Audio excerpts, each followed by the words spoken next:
Waking up isn't just about ending your sleep. It's about ending your unconscious existence. We live in a world that praises productivity, but often forgets to value presence. People wake up physically, but mentally and emotionally, they remain trapped in yesterday. They check their phones before they check in with themselves. They respond to messages before responding to their inner needs. They rush into the chaos of the day without ever pausing to ask, am I actually awake or just going through the motions? To wake up truly means to become aware. Aware of your thoughts, aware of your choices, aware of the direction you're heading and whether it aligns with your deepest values. It means becoming conscious of the stories you tell yourself every day. The I'm not good enough. The it's too late. The nothing will change. And realizing those stories are not facts. They're patterns, habits of thought that you've been unconsciously replaying for years. And until you question them, you're not awake. You're just existing within an outdated script written by fear, doubt, or someone else's expectations. Waking up also means no longer blaming the outside world for your inner unrest. It means you stop saying, if only my circumstances were different, and start asking, how can I respond differently to my circumstances? That shift alone is a sign of awakening.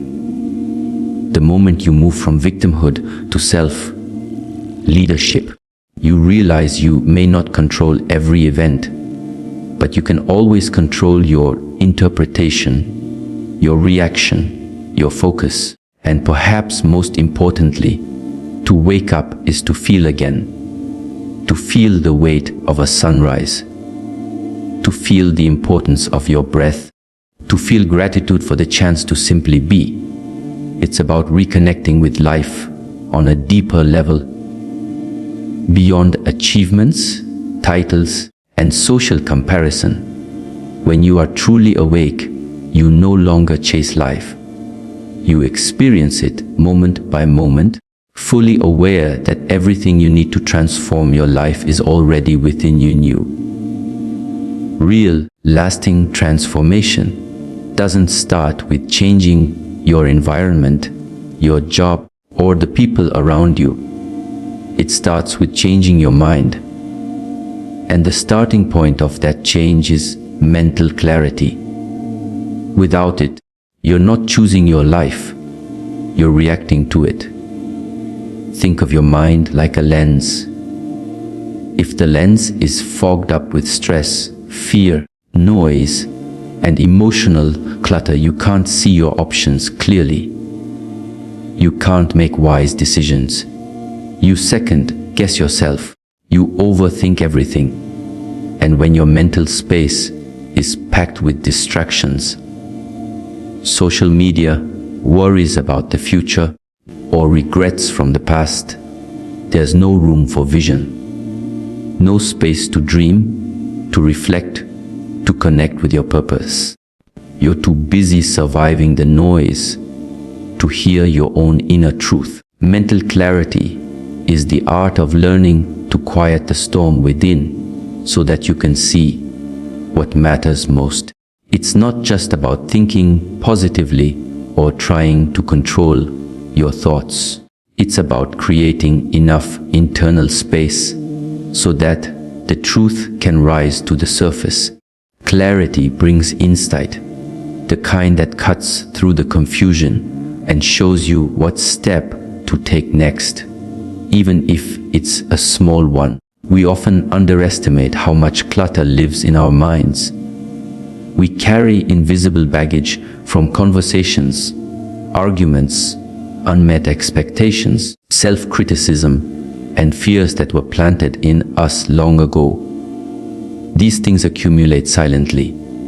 They layer over our focus, They shape how we interpret the world and how we show up in it. Over time, this mental noise becomes normal. We forget what peace feels like. We forget what stillness sounds like. And in that forgetfulness, we lose our power to choose differently. But clarity clears the fog. It gives you a mirror, not just to look at yourself, but to see yourself with honesty and compassion. It helps you ask the deeper questions. What am I really feeling? What is this situation teaching me? What am I doing out of fear instead of purpose? And once you begin to ask those questions from a place of stillness and presence, your entire perception begins to shift. Transformation becomes possible because you're no longer trapped in reaction mode.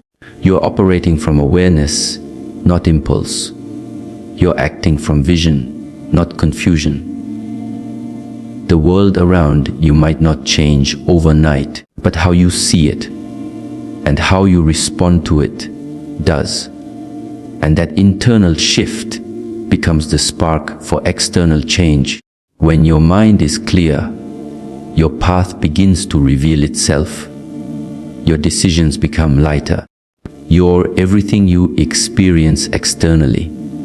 Your relationships, your habits, your career, your daily environment is a reflection of what's going on inside you. Your outer world is simply a mirror of your inner world. If your thoughts are chaotic, your actions will be scattered. If your beliefs are limited, your potential will remain hidden. If your heart is heavy with resentment or fear, that energy will show up in your words, your decisions, and your results. This truth can feel uncomfortable because it forces us to take responsibility. But it's also incredibly empowering. It means that if you want to change your life, you don't have to wait for the world to change first. You don't need permission, a perfect opportunity, or a new environment to begin. You start by cleaning up what's within you, your mindset, your emotional patterns, your beliefs, your intentions. That's where the shift begins. Your mind is constantly interpreting reality through the lens of your internal state. Two people can go through the exact same event and have completely different experiences simply because of what's happening inside them. One sees failure and shuts down. The other sees growth and steps up. That interpretation doesn't come from the outside. It comes from within. And that inner perception becomes the soil from which your outer results grow. Think about this. If you're filled with self-doubt, you'll likely avoid opportunities, shrink from challenges, and settle for less.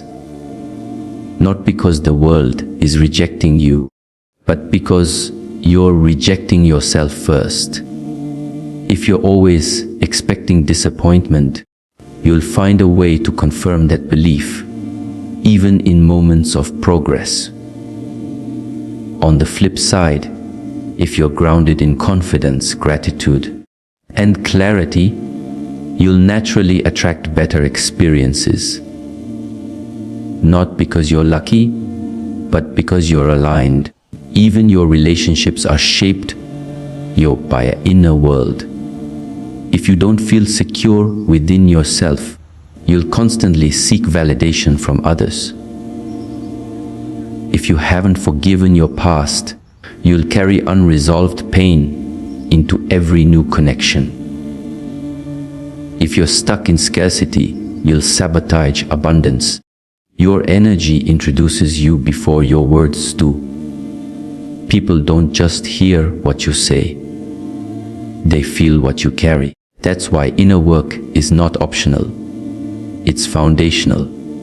Cleaning up your mind, healing your emotions, And redefining your beliefs isn't just about feeling better. It's about creating better. The more grounded you are within, the more solid and fulfilling your external life becomes. What you believe about yourself silently instructs the world on how to treat you. What you think about life directly influences the experiences you attract. When you do the work to align your internal state with the kind of life you want to live, the world begins to respond in kind. The human mind is incredibly powerful. It can build dreams or destroy them. It can fuel your courage or drain it completely. But here's the paradox. While your mind has the power to shape your reality, most people live as prisoners of their own thinking. They don't control their thoughts control them. Every day, your mind produces thousands of thoughts, and many of them are recycled from yesterday. We get stuck in the same loops, the same fears, the same worries, the same doubts. What if I fail? What will people think? I'm not ready. These thoughts, repeated often enough, become belief systems. And over time, those belief systems become mental prisons, invisible but deeply real. They shape how we speak, what we try, and how we see ourselves. Most people don't even realize they're trapped. They believe that just because a thought appears, it must be true. But thoughts are not truths. They're mental events. They're habits of the mind, echoes of the past, projections of fear. Left unexamined, they become the silent architects of a limited life. You begin to avoid opportunities because your mind convinces you it's safer to stay small. You resist change because your mind says it's too risky. You settle for comfort because your thoughts paint discomfort as danger. This mental entrapment is subtle. It doesn't scream, it whispers. It disguises itself as logic, caution, even responsibility. It creates stories that sound reasonable, but are rooted in fear. And the scariest part, you start living those stories, not because they're real, but because you never stop to question them. There is a voice in your head that doubts you, judges you, and talks you out of greatness. But there's another voice too, quieter, deeper, more intuitive. That's the voice of awareness, the voice of your higher self. The problem is, we're often so consumed by mental noise that we can't hear it. The constant chatter of, I can't, I'm not ready, or I always mess up, drowns out the wisdom that says, you are capable, you can grow, you're allowed to start again.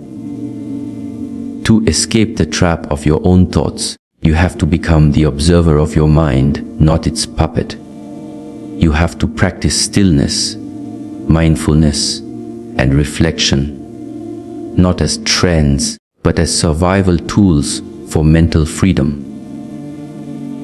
When you step back and notice your thoughts, without instantly believing them, you begin to regain power.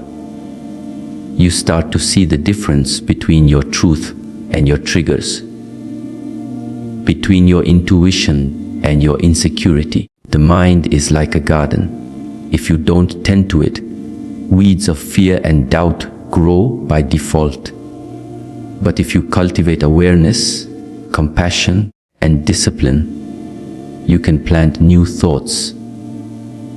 Thoughts that empower instead of limit. Thoughts that open doors instead of closing them. Because when you are no longer a prisoner to your thoughts, you become the conscious. In a world that glorifies speed, distraction, and constant movement, Stillness is a radical act, but it is within stillness that intentional living is born. Without mental stillness, we drift, pulled by the demands of the day, the noise of the world, and the habits we've never questioned. We react more than we reflect. We chase more than we choose. But when the mind becomes quiet, even for a moment, something extraordinary happens. We begin to see clearly. Stillness is not about doing nothing. It's not laziness or stagnation. It's a deliberate pause, a space where you step away from the constant rush and reconnect with your why. It's in that silence that your deeper thoughts, feelings, and values rise to the surface. You start to notice what you've been avoiding. You begin to hear the quiet voice of your intuition, the one that's so often drowned out by busyness and noise. That voice doesn't scream, it whispers, and it can only be heard when your inner world becomes still enough to receive it. Mental stillness is the birthplace of clarity. It's where you separate what truly matters from what merely demands your attention. In stillness, you can ask yourself the questions that modern life rarely gives you time to answer. Am I living on purpose or just surviving each day? Do my actions reflect my values, or am I running on autopilot? What do I need to let go of to live more freely, more fully? These are not surface-level questions. They are uncomfortable, powerful, and necessary. They cannot be answered amidst chaos. They require space, internal space, emotional space, mental space. Practicing mental stillness doesn't require hours of meditation or isolation from life. It can be 5 conscious minutes in the morning, a slow walk without your phone, a few deep breaths before a big decision. These small moments create a ripple effect. They slow down your nervous system. They sharpen your awareness. They help you pause before reacting, speak with more intention, and act with more alignment. Stillness also allows you to become aware of your unconscious patterns. The ways you numb yourself, the emotions you suppress, the behaviors you default to under stress. When you become still, these patterns rise to the surface. And though it may feel uncomfortable at first, this is a gift. Because you cannot change what you're not aware of. You cannot live intentionally if you're disconnected from yourself. Living with intention means you're no longer just existing. You're participating in your life with clarity and purpose. It means you choose your responses instead of being ruled by impulses. You value peace over performance, meaning over noise, truth over trends. It all begins in the stillness, that sacred inner space where you remember who you are. Change isn't something that suddenly arrives in the future. It's something you create right now. Yet most people are constantly living in time zones that don't exist. They are stuck in the past, endlessly replaying mistakes, regrets, heartbreaks, and missed opportunities. Or they're lost in the future, overwhelmed by what-ifs, imagined fears. That's why I make that long list of conditions they think must be met before they can finally start living. But real change does not happen in the past or the future. It happens in the now. Always. The present moment is the only space where transformation can actually take root. It is where your power lives. Not yesterday's version of you, not tomorrow's potential, but the decisions you're making right here, right now. the breath you're taking, the thought you're choosing to believe, the story you're deciding to rewrite. It may seem small, almost invisible, but the truth is, the present moment holds the seeds of the future you want to build. Most people miss this because they underestimate the power of small, intentional actions. They believe change requires some grand leap, quitting everything, moving cities, reinventing themselves overnight. But in reality, change is quiet. It starts with one conscious choice, one shift in perspective, one moment of honesty, one act of courage to do something different than what you did yesterday. And that happens only in the now. The present moment is also where self-awareness is born.